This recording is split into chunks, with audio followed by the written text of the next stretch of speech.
rapport aux chardonnays qui sont... Donc juste en face de vous, c'est Épernay. C'est intéressant. Donc l'idée a été de dire, on va essayer de développer un rosé qui soit un petit peu plus aérien, un peu plus sur la minéralité, un peu plus subtil, raffiné. Donc obligatoirement, pour arriver à un rosé dans ce style, il faut mettre du chardonnay.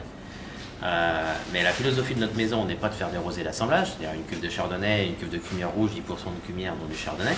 Donc depuis maintenant 6 ans, j'ai fait des essais en essayant de faire macérer à la fois des chardonnays et des pinots ensemble.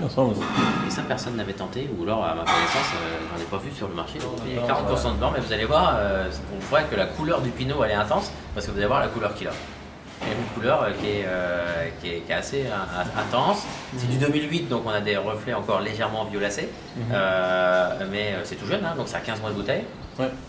J'ai décidé de le faire en extra brut, donc il a 4 grammes de sucre. Et puis donc l'objectif était de sortir quelque chose de complètement différent donc, de celui que je fais. Et je pense que vous allez voir, on pourra faire une dégustation comparative des deux après. Moi, je pense qu'on a réussi notre coup, donc là on est beaucoup plus minéral, on est plus arôme qui tire sur la rose, les fleuraux au nez. Voilà. Et puis en bouche, on n'a plus les fruits rouges qu'on a dans l'autre, on est vraiment plus agrumes. Pour moi, à la rigueur, si on veut boire les deux l'été, c'est celui-ci d'apéritif avec quelques petits sashimi de poisson cru. Voilà. Et puis on poursuit le repas avec l'autre rosé de saignée, où là on peut l'accompagner sans aucun problème avec des viandes, on peut le mettre avec un dessert pas trop sucré comme une tarte aux fraises à l'heure actuelle, voilà, des choses comme ça. Paradoxalement, on se rend compte que l'autre rosé habituel,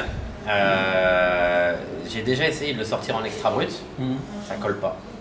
Il est austère, il n'a pas de fruits. Il a besoin de sucre pour que le fruit sorte. Alors que celui-ci, comme on n'est pas sur le même registre de fruits, on est plutôt sur les agrumes, eh bien on n'a pas besoin de trop de sucre pour faire sortir les agrumes.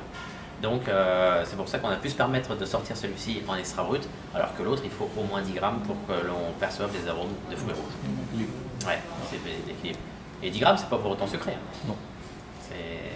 On est sur le fruit.